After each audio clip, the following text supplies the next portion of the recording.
الله وطبعا توفيقي الا بالله.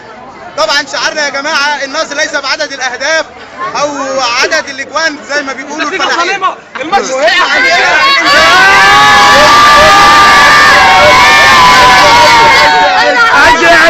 الحمد لله يعني اتغلبنا 3 بس منهم في اوت بتاع من ركنيه نبديك يا عز.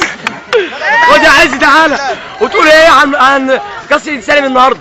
في سالم اللعيبه طبعا مخضوضه مش عارفين يعملوا ايه، والكوره كانت مع الكابتن محمد عز ماشيها ناحيه الجون بتاعهم، اللعيب جه لقى سالم بيجري اتخض حفر اتوهم اللي قدامه كوره، وهي صراحه يا جماعه كانت ايه؟ بومبا. كان ايوه الله ينور عليكم، كان سالم معاه بومبا. وايه اللي اتخرب الجيب بتاعه مخروم، اسف في اللفظ بتاع الشرب، اخبط في الارض اخبط اللعيب اخبط في الارض البومبا. الله ولا عايز كبير تقول ايه عن الماتش النهارده؟ طبعا الحمد لله من فضل ربنا علينا، احنا لعبنا وعملنا اللي علينا والحمد لله. كل جماهيرنا العظيمه العز الكبير كل جماهيرنا العظيمه بتشهد بنجاح يا جماعه. يعني انت تقدر تسال اي حد من الجماهير تساله عن الماتش هيقول لك عن الاداء. الحمد لله ربنا وفقنا النهارده وهم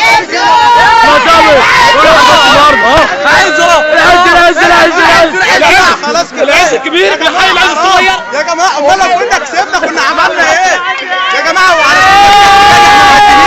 اللي احنا ان شاء الله ال3 نقط فينا، لان كان في ظلم من الحكم وكذلك من اللعيبه حتى من الجماهير كانت معانا، بس في جماهير حذفت الكابتن سالم بالبومبا اللي انا قلت لكم وقعت من جيبه. بعد السؤال اتضح ان واحد من احد الجماهير هو اللي رمى البومبا. وكابتن وليد كان لهم الاحتجاج النهارده. كابتن في احتجاج يا كابتن وليد.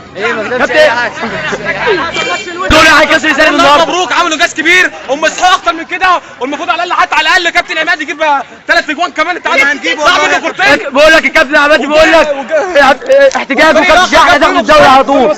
حضرتك احنا مش رشاوي، احنا كل الموضوع اللي احنا عايزين حقنا وليس اكثر.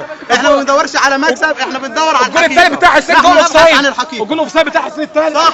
وكابتن النادي لعب معانا برضه حضرتك وحقق انجاز كبير، واللي احنا يعني الحمد لله. ونشكر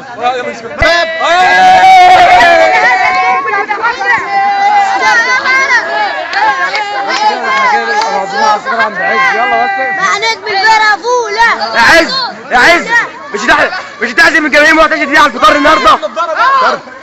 احنا يا جماعه كلنا معزومين عند الرئيس عباد حسب مدير النادي، عازمنا حضرتك في المائده في العزبه بتاعته، واحنا رايحين دلوقتي ان شاء الله.